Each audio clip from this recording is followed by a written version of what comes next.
Já estamos de volta aqui para a rubrica da Paixão ao Negócio. Já temos connosco a Ana Cristina. Olá, seja muito bem-vinda. Muito obrigada, Catarina. Estão preparada para mais uma rubrica? Preparadíssima. E hoje um tema assim um bocadinho...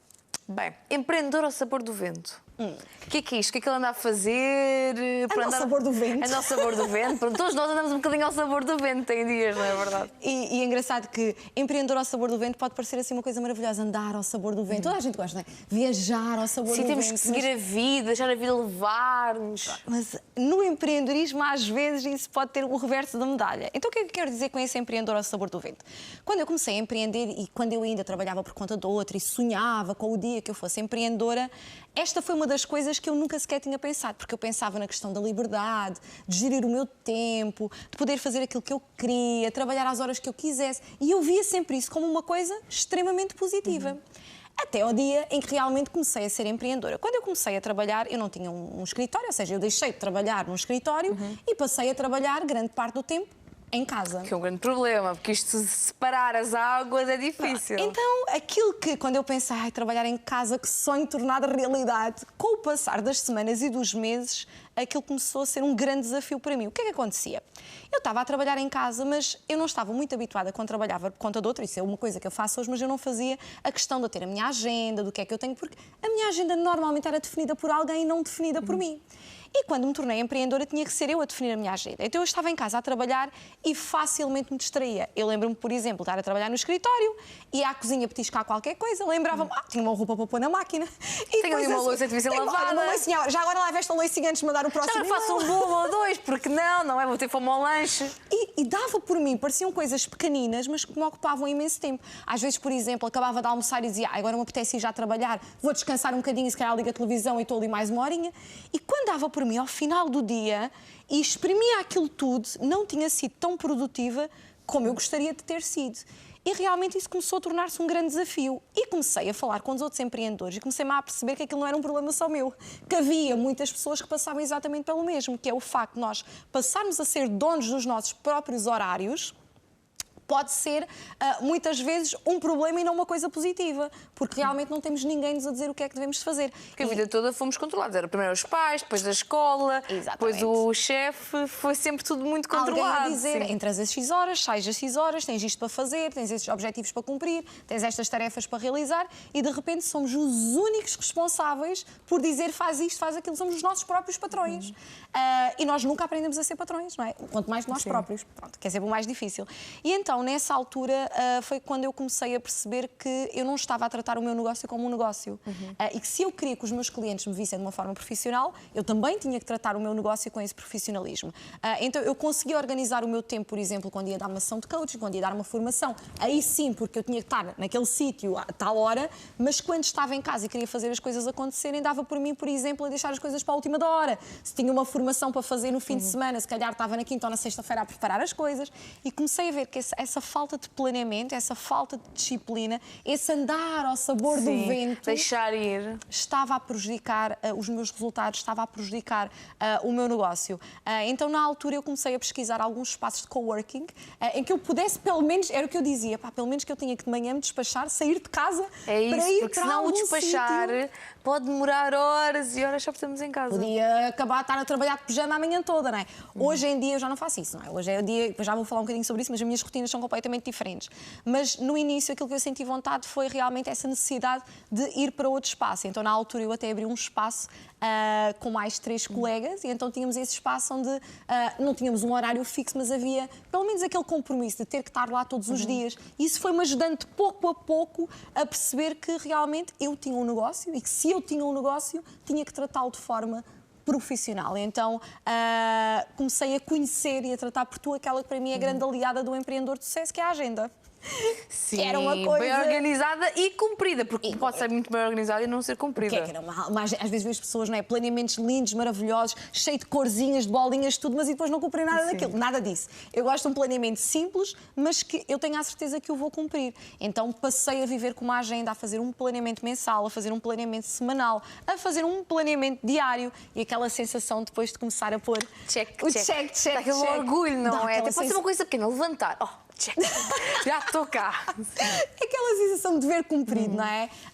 E posso dizer, Catarina, e aí o grande salto no meu negócio foi quando eu comecei mesmo a fazer esse planeamento, não foi do dia para a noite, mas quando eu comecei a fazer esse planeamento afincadamente todos os dias, a rever o meu plano, como é que tinha corrido a minha semana, como é que tinha corrido o meu mês, a definir os objetivos para o trimestre, os objetivos para o semestre. E hoje é aquilo que eu ensino aos meus empreendedores, porque fez a diferença no meu negócio. Hoje em dia eu sinto que sou uma empreendedora que anda ao sabor do vento quando eu decido andar ao sabor do vento, por exemplo, quando tiro uma semana de férias, vou fazer. Sim, acho que nas férias não é preciso tudo planeado, tudo agendado. Sim. Agora, eu sou muito rígida hoje em dia com os meus horários, mesmo sendo eu a minha própria patroa.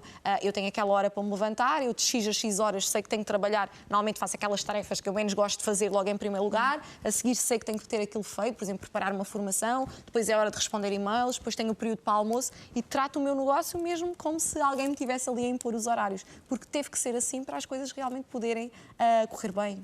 E quando é que o empreendedor repara que a liberdade pode ser a mais? Qual é que é assim? Eu acho que é assim, eu reparei logo, é assim, ao início eu achava aquilo tudo maravilhoso. Eu lembro-me de dizer às minhas amigas, isto é maravilhoso, não ter horas para acordar, não ter horas para deitar, poder fazer aquilo que me apetece, mas depois quando nós começamos a ver os resultados, e os resultados não estão a ir ao encontro daquilo que nós queremos, é assim, será que isto andar assim ao sabor do vento é assim tão maravilhoso ou falta aqui qualquer coisa? E traduz-se nos resultados. Porque se nós não temos uma disciplina, se nós não temos uma constância, então as coisas não acontecem. E quando eu comecei a ver os meus resultados que estavam muito aquém daquilo que eu queria, acho que foi o grande abre-olhos. Foi, Ana, tu tens de fazer alguma coisa, senão vais ter que voltar a trabalhar por conta de outrem e vai contra tudo aquilo que tu tanto sonhaste, não é? Então agarra lá o teu negócio como deve ser e falo de forma profissional. E quais é que são os passos que os empreendedores deviam de seguir para deixarem de andar ao sabor do vento e começarem a andar ao sabor do negócio? Catarina, para mim planeamento é a coisa mais importante. É fundamental a pessoa saber exatamente o que é que ela quer alcançar. Não precisa de começar com grandes períodos de tempo, mas, por exemplo, com os meus empreendedores eu digo, onde é que tu te vês daqui a um ano? O que é que tu te imaginas já alcançar? Quanto dinheiro é que tu queres estar a tirar em média por mês? Quantas pessoas é que tu gostarias de ter a trabalhar contigo? Daqui a 6 meses, o que é que tu tens que fazer para isso estar a acontecer? Daqui a 3 meses, daqui a 1 mês, então agora vamos fazer o planeamento para este mês. O que é que tu tens que fazer todos os dias para garantir que no final deste mês tu atinges esta meta? O que é que tens que fazer no próximo mês? O que é que tens que fazer no outro? E depois, todos os meses, no final do mês, nós vamos avaliando o plano. Ok, o que é que correu bem, o que é que correu menos bem, o que é que correu menos bem que pode transitar para o mês a seguir já com a aprendizagem, o que é que podemos aqui redefinir, porque o plano é dinâmico, nós não fazemos um plano e é um plano estanque, até porque o nosso negócio está sempre em movimento, não é? Então, todos os meses é fundamental fazer uma avaliação do nosso plano de ação. E ao início os meus empreendedores, Ana, lá estás tu com os planos de ação, porque às vezes até já ficam azuis, porque eu estou sempre a falar em planeamento. Mas lá está, há uma frase que eu adoro que diz, não planear o sucesso é planear o fracasso. Porque se nós não planeamos para ter sucesso, quase certeza que nós vamos falhar, que nós vamos fracassar, não é? E então esta questão do planeamento, ter uma agenda, planos, metas, objetivos, como eu digo, são palavras que nós temos de tratar por tu enquanto empreendedores. E acha que é um truque ir trabalhar fora de casa? Até pode não ser ter um espaço, mas, por exemplo, ir para um café, ter um sítio próprio para fora. Hoje em dia já não sei, eu tenho as duas coisas. Eu tenho escritório em casa e tenho escritório fora de casa. E é mais as vezes que eu trabalho, às vezes eu até penso assim, eu tenho um escritório e lá vou só de vez em quando tenho que dar alguma coisa presencial, porque eu habituei-me a trabalhar em casa e adoro trabalhar em casa. Mas consigo desligar, por exemplo. Eu antes fazia muito aquela do acordar de manhã e ainda tarde, por exemplo, pijama e ir trabalhar de pijama. Já não consigo fazer, há muitos anos que eu não consigo fazer isso. Tenho que tomar banho, tomar o pequeno almoço, vestir a roupinha e estar a trabalhar no computador como se tivesse... Eu separo esses ambientes. É o que ajuda a entrar no processo. Parece que eu entro naquele papel. Agora estou no meu papel empreendedora. Pijama, não consigo estar no meu papel empreendedora. Não vou conquistar o mundo de pijama. Se bem que às vezes acontece-me estar a fazer diretos e estar, por exemplo, com umas calcinhas de pijama e com a camisinha. Sim, tem a ver também. Sim, não é? As calcinhas de pijama podem ser, mas há ali aquela coisa do... Ok, faço aquela separação. Eu estou em casa, mas apesar de estar em casa, eu neste momento estou e tenho o meu ambiente, não é? O meu escritório, fecho a porta e estou naquele ambiente que é o meu ambiente de trabalho. Então é preciso controlar e deixar um bocadinho o sabor do vento para outras alturas da vida. Planear mesmo, planear, Catarina, porque se nós acordarmos de manhã e não soubermos o que é que vai fazer, o que é que vai acontecer no nosso dia, nós estamos ali um bocadinho à mercê das circunstâncias, não é? À espera que, olha, apareceu um e-mail, vou responder. Agora se calhar era agir por uma publicação na rede social. Deixa lá ver se aquele cliente disse alguma coisa. E é nós estarmos a deixar o nosso negócio nos governar a nós e nós não sermos nós a governar o nosso negócio. Então, eu tenho que acordar de manhã e saber exatamente, claro que eu deixo sempre, normalmente eu costumo dizer, planei 60% do meu dia e 40% ficam para imprevistos. Acontece sempre imprevistos. existe, não é? Mas eu tenho que acordar de manhã e saber o que é que vai acontecer no meu dia, sem dúvida. Muito bem. E para a semana há mais rubrica, há mais segredos e mais truques. Muito mais. Muito bem. Muito obrigada e até para a semana. Obrigada, Catarina. E não saia daí que nós já voltamos com o resto do programa. Até já.